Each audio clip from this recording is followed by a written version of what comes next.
Welcome to Your Strata Property, the podcast for property owners looking for reliable, accurate, and bite-sized information from an experienced and authoritative source.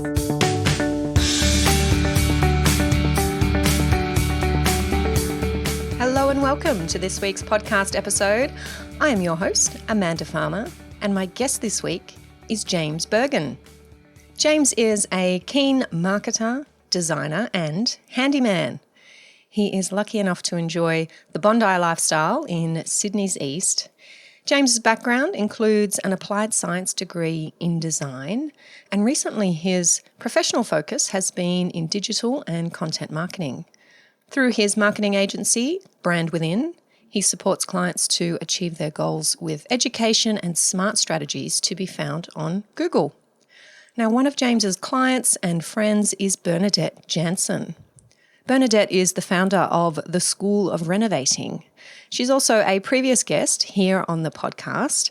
Together with her son, David Janson, I chatted to Bernadette back in episode number 229. That episode is titled The Do's and Don'ts of Apartment Renovation, where Bernadette and David demystified some common apartment reno questions, including, do we really need council approval for the removal of internal walls? And does a washing machine installed in a kitchen need to be waterproofed?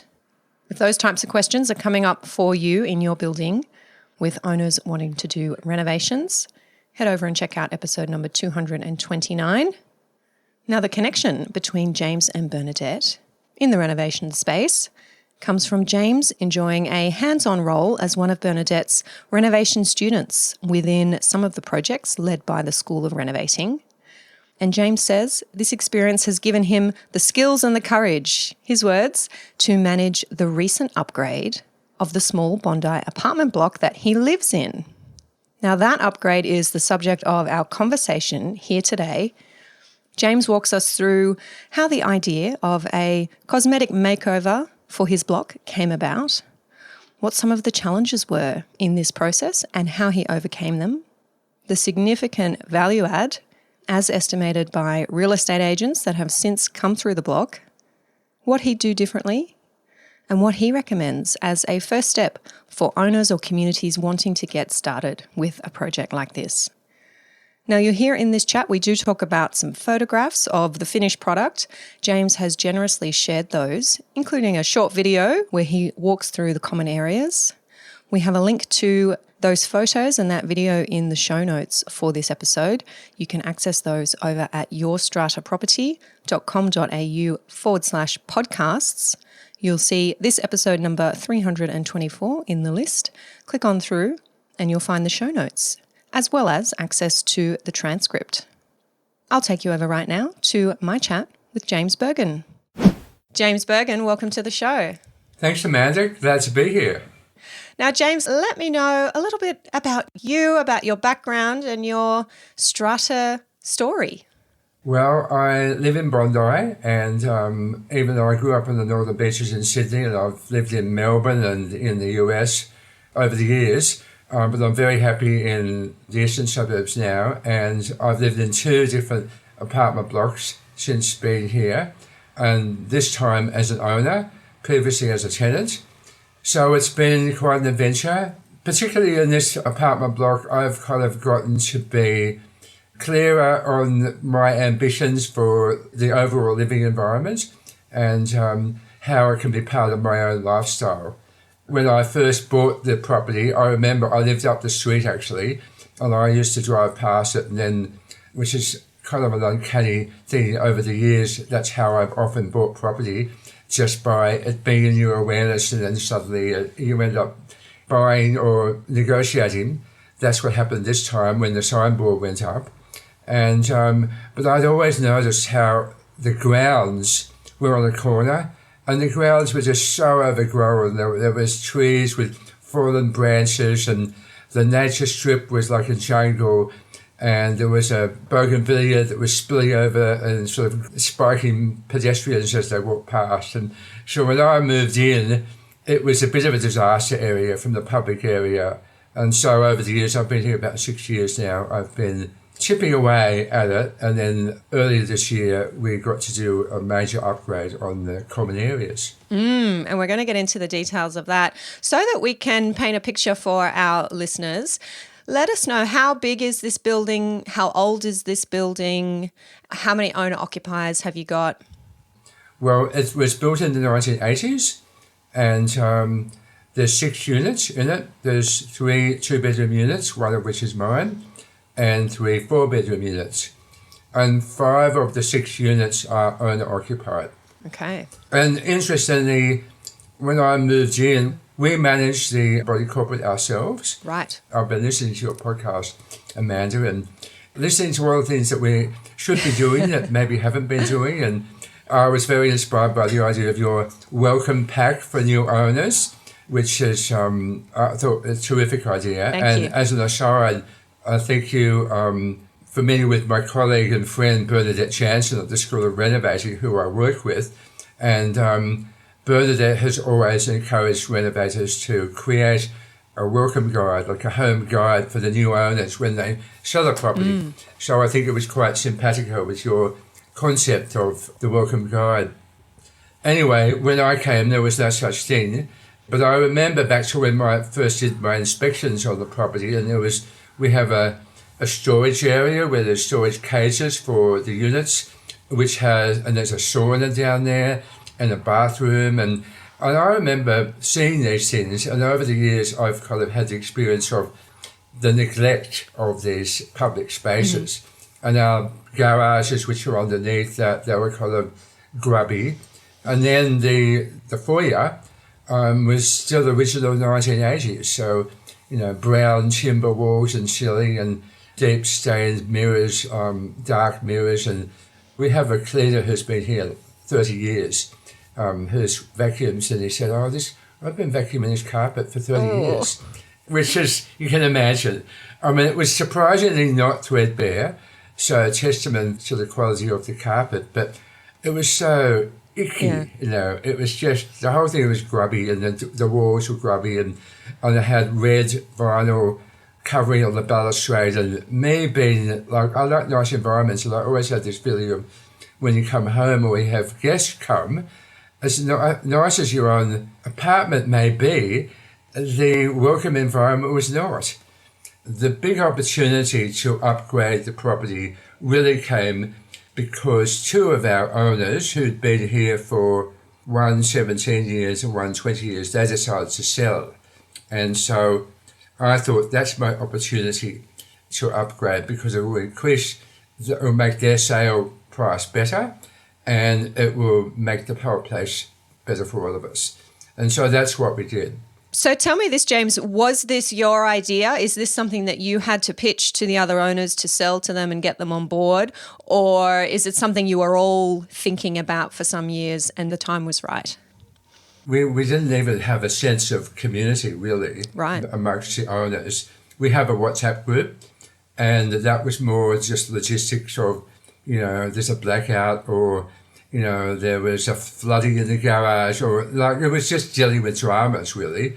Or during the pandemic, everyone had to be told to compact their rubbish more because we were all at home and using more. But it was very logistical. Yeah, your WhatsApp group sounds like my building's WhatsApp group. Yeah. So, but I was friendly with others. We were relatively friendly. We have a swimming pool too, so that needs maintenance. Anyway, the idea to upgrade was, I just said, we need to upgrade the place. And so, of course, I had 2 owners who were on board with the concept. And then another one who's become an ally. She's now the chairman of the Bondi Corporate. I've become the secretary. So between us, we had 4. One of them is a non-resident owner, and she would pretty much agree to whatever we wanted. And we only had 1 owner who was negative about the idea. So we kind of knew we had a majority when it came to voting, because we needed to raise a special levy to fund the upgrades. So I put together a budget, which I've been learning how to do all this through Bernadette and the School of Renovating, and there was templates that she was able to provide and guidance, and I'd just been working on a renovation of a property in Newcastle, and Bernadette and I would often drive Sydney to Newcastle to work on this and manage the trades. So as you would know, it's very easy to have one master builder just say, do the whole thing, which of course would have been really expensive. Whereas what I've been learning how to do was to actually source the trades and the relevant skills myself and put together the quotes. The other owners, they wanted to see 3 quotes. So I went on to Pages, or in one case Airtasker, plus a network of local handyman people that I knew. And we had we had a plumber and an electrician who'd serviced the building over the years. But that meant that we could put together the project much more cost effectively. So what we did on this 6-unit building is we repainted the outside, and it's a brick building, so it doesn't need the whole thing repainting, but it was well overdue for repainting when I moved in, and so painting was part of the quotes. And then there was the new carpet in the stairwell and the painting of the stairwell and redoing all of the lobby, mostly with paint, but stripping old mirrors and retiling. It had 1980s tiles, you can imagine. And everything was just like the lighting, light fitting, everything was kind of really daggy. It was just like yucky. And so I was out to Bunnings frequently, and I was establishing all my trade accounts, which I know how to do to get the maximum discounts on things. And I really did the design. I'm just about to start my own apartment renovation here, so I had an architect that I worked with to help me with the design of the apartment, and I used him to do some drawings of our lobby area that I could show the other residents. And that was really what had them fully on board. And after that, we special levy that we raised between us was 50,000. 50,000 in total or each? In total.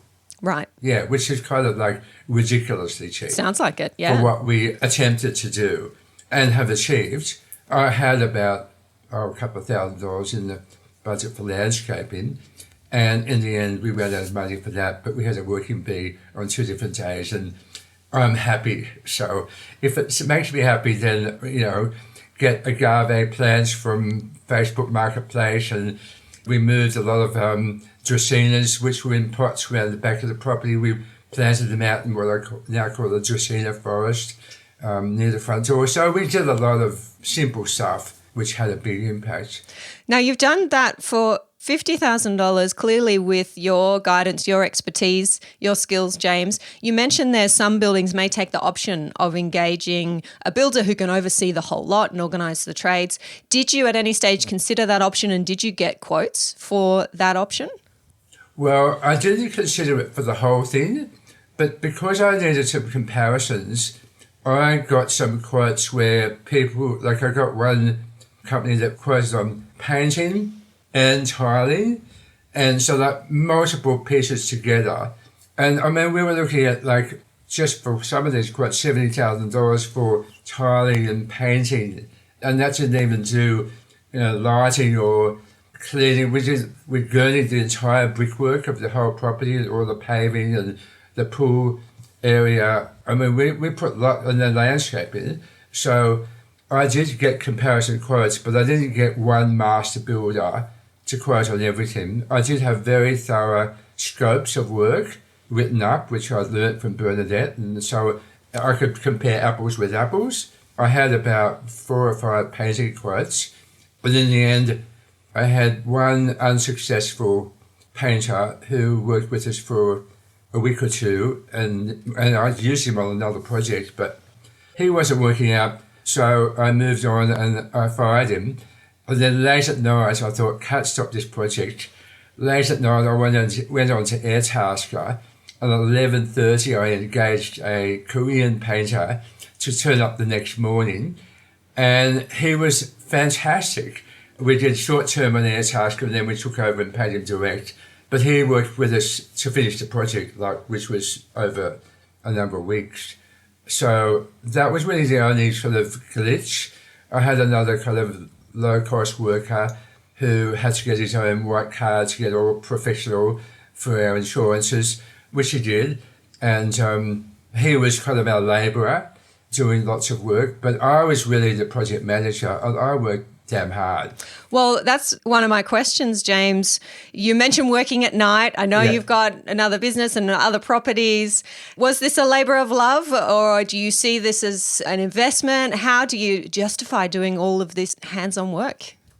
It was definitely a labour of love, but I knew that it was worthwhile because, this is not going to be my forever home. And I thought, I'm taking this opportunity now to upgrade our building. I did have a real estate agent come and actually a colleague of Bernadette's give me an opinion that the work we're doing would raise the value of every property by between 5 and 10%. So, if we're looking at a Bondi apartment that, they're kind of in the $1.5 million to $2 million, that's going to be, a minimum of $80,000 uplift, anywhere up to $200,000. And we were putting in, I think it was about 8,000 each. Nice one. And so, it was kind of not a hard sell to the other owners, especially because we had two that were selling. So that was the opportunity. And so my labour of love was self-interested. And the other good thing that's come out of the project is that we now are a community. And we're collaborating with each other, and there's much more camaraderie, there's much more friendliness in the building. I remember we had our Strata rules up on a dusty set of framed prints in the lobby, which just looked horrible, and of course no one would read. So I took them down and I scanned them and put them into a document, and then I created a new notice board, which was on the first level of the stairwell, which everyone would walk past. And so, because I wanted to use the lobby as a kind of a nice welcome space, not too much on logistics.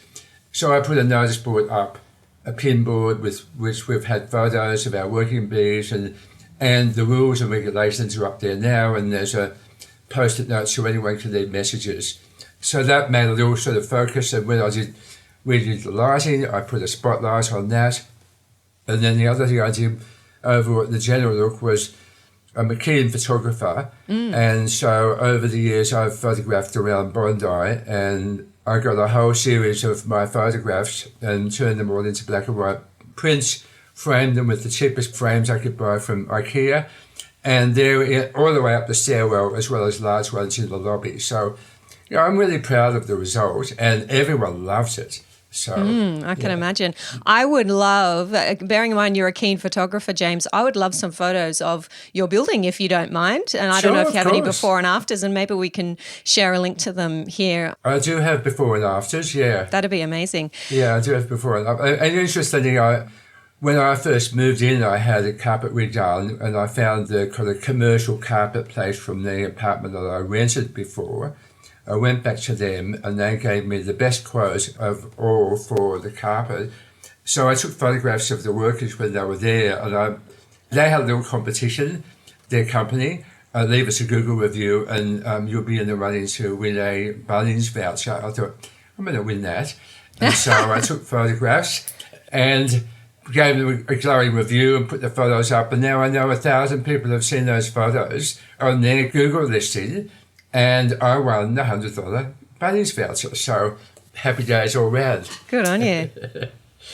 Now, you've said, James, that each owner had to pitch in about $8,000 for this project. Was there any pushback around that? Was anybody late in paying that special levy? Yes, we had some slow payers. One voted against it, but then within a couple of weeks, he'd agreed, oh yeah, I'm up for it. But then, there were some challenges. One of those owners' wives would send me, I've never had longer text messages in my life of complaints and trying to sub-manage the project. Like, one of the interesting things that we did was, for tiling, you can either strip the tiles, like with a jackhammer, and take them all out and start again, or you can put tiles over the top. And so when you put the tiles over the top, that means the step height is going to be a little lower, which this person was complaining that won't be legal. And, you can't do that. So I started measuring every step just to check. And they weren't all even.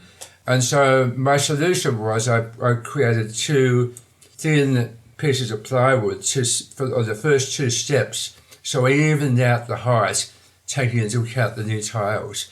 And they work out perfectly. In fact, we'd all been walking over a very low step that went into the garage. No one had ever noticed it until this issue came up. But I found a solution. But that was the sorts of things that we had to deal with. And I bore the brunt of those sorts of complaints and challenges, and people wanted to sub-manage. And those who maybe weren't on board at first, they're now in the camp that loves it? They love it. Everyone loves it, yeah. So, yeah, we kind of achieved our goal, and I wouldn't say we're not borrowing cups of sugar from each other every day, but now definitely we're visiting each other more so. Yeah, so that's a really good outcome. And did your 2 owners who intended to sell, have they now sold and realised that nice uplift? They're both sold, and one of them has exchanged, and we've got new owners. And I'm very happy to say that this new owner loves gardening, so I think I've got an ally to help me with the landscaping. And I saw in his storage cage there was a level and a toolkit. I thought, this is a good sign. Someone who's got a level is, I think, my kind of guy. So they've moved in, and then the other one, they exchanged at the end of August. So, so it's a bit of a change. I mean, we're a close community. If only it had worked out, the one who had the 4-bedroom, who's moving at the end of August, he would have loved to have bought the 2-bedroom. Right. But because their auctions were wrong way around, he missed out. So, it's just a change of community. I guess you just go with the flow. Yeah, nice. Is there anything, James, that you would have done differently with this project now with the benefit of hindsight? Got a higher budget. Right. Definitely. I mean, I put in about 20% extra, and we still burnt through that. And so there's still a slight debt to me, which is in minutes, and I'll get that back over time. But, I would have increased the budget a bit. The other thing we were doing was we were actually doing a lot of postponed maintenance on the building, like gutter clearing and roof repairs, and all those things ended up being paid for during the renovation. It made sense, but that also ate into, we've got very little money in our body corporate funds. It's time now to increase our quarterly levies. So those sorts of things, we probably would have been a bit smarter to have the budgeting and overall management of the property instead of trying to do everything. I mean, I really was keen, this is my chance. If I don't do it now, when will I do it? And so I was kind of really pushing for things to go in. Like we've got new lighting in the garage. It was dingy, and you really need the new lighting. I mean, they're crappy old fluorescents. But now we've got the whole place on sensors instead of those old push-button timers. So we upgraded our legal requirements of the exit lights and those sorts of things. It was all done. So I think we probably spread it out a bit more. And I think also I've learned to have an annual budget for upgrades and maintenance. Yes. Do you remain committed to self-management? Well, I said I don't want to be chairperson, I'll be secretary, because I said the secretary, all he did was sign checks. and the other person who was willing to be chairperson, she's been here for a long, long time, and it used to be her grandmother's place. Right. She said, I'd rather save the money. And so personally, I don't really want to be on the committee. I do enough around the place without having to have that extra admin role. And we've agreed to do it and revisit the decision in 6 months' time. One of our residents did some research on to getting Strata managers on board, which of course would cost us more. But I think we'd be, I don't know, personally I'd rather pay the money. Well, you're the one doing all the work, James, so I understand that. Well, yeah, I mean, if I just did the lawn mowing, but I feel it's a burden. But, Amanda, we had a little breakthrough yesterday because we've had a checkbook and it's so old-fashioned, Yep. I mean, I don't personally have a checkbook, Nope. And so my colleague and I, we had paperwork and stuff to put ourselves on the account and be signatories. And so we thought we must be able to do it, that we could pay the money directly from the account. And so we went along to the bank thinking this would take ages, and oh my goodness, we would get lots of paperwork and do. Half an hour later, we were both signed up. I'd already got on the account, but I had no access to paying anything. Now we're both signed up, and one of us initiates a bill to be paid online, and the other one has to approve it, which is exactly the same as two signatories on the checkbook. Mm-hmm. And that's such a breakthrough. So, little things like that. We're getting into the 21st century with body corporate management. Yeah, that's right. James, there may be some listeners who are excited and inspired by your experience in your project. If they're thinking about something similar in their building, what would you suggest should be their first step? I think you have to start talking to people. There has to be some lines of communication. I often hear the war stories of Strata, and you share some of those on your podcast. There's a few. But, you need your allies, and I certainly had my allies to envision what you want to do, and then you have to bring a proposal. So all we did, the first meeting, was suggest the idea and agree that we would have 3 quotes for what needs to be done. So then I just went to work and created the whole scopes of work document. I listed out everything. I took photographs all around the building of all of the stuff that needed to be attended to. And I had a Google Doc with our scopes written up thoroughly, from which I could get comparable quotes, because I know some people will bring in, like if you're getting a kitchen renovated, bring in 3 different people to get a kitchen quote, and then you end up getting 3 quotes and you can't compare apples with apples because they each had a different idea that they'd tell you what you needed to do. So I knew about that, and I had specific scopes which I shared and was able to bring back, put together a budget. So I think you have to get your allies, you have to build up what you want to do. I would say probably, pick your battles. I would love to remove our front fence, for example. It's a brick fence and it's got some trees that are pushing it, and it really needs to be repaired or demolished. I'd rather replace it with landscaping. I'm not going there anytime soon. But in due course, that would be another one to do. So I think we kind of aligned on that, and probably now we're meeting more frequently, we can have a plan of what we're going for in terms of overall building upgrade, because it definitely makes a difference with property value.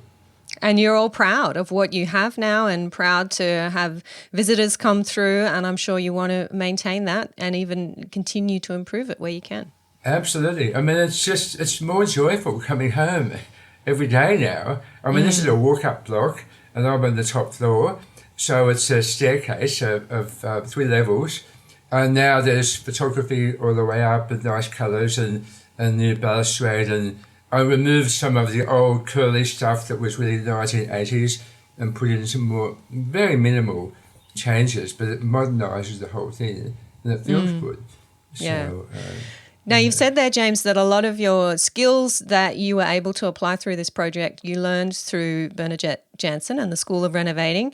Let us know, if you'd like, how we can get in touch with that same expertise, and I'll include a link in the notes here, and also any listeners who want to get in touch with you. And if you don't mind sharing directly with anybody who's interested, let us know how to make contact. Okay, well, my business is Brand Within. So brandwithin.com, you'll find me, or just James Burgin on Instagram for very casually. And the School of Renovating, we have a particular focus on women in renovating. Bernadette's been very passionate about supporting women to be, or convert their passion for beautiful homes into an income. And so there's hundreds of women who've really been succeeding through her school with incredible education modules to learn the ropes and to convert their desires and passions and love of beautiful homes into an ongoing revenue stream, and oftentimes in a way that you can leave your 9 to 5. So particularly women who are maybe in their 50s or beyond, who, like me, I felt like I left my run too late in terms of getting all my retirement money sorted. But now I've got kind of a bright future, and renovating will certainly be part of it. So that's the schoolofrenovating.com is where you'll find us. Yeah. Excellent. I'll put that link to the School of Renovating in our show notes for today. It's been wonderful chatting to you, James. As you alluded to, we're often talking about problems and war stories here on this podcast. So it is a breath of fresh air to hear about your success and the success of your community. I can't wait to see those photos. Please do send them through and we'll share them here under the episode. And I can't wait to see what you do next. Great. Thank you very much, Amanda. Pleasure. Thank you for listening to Your Strata Property, the podcast which consistently delivers to property owners reliable and accurate information about their strata property.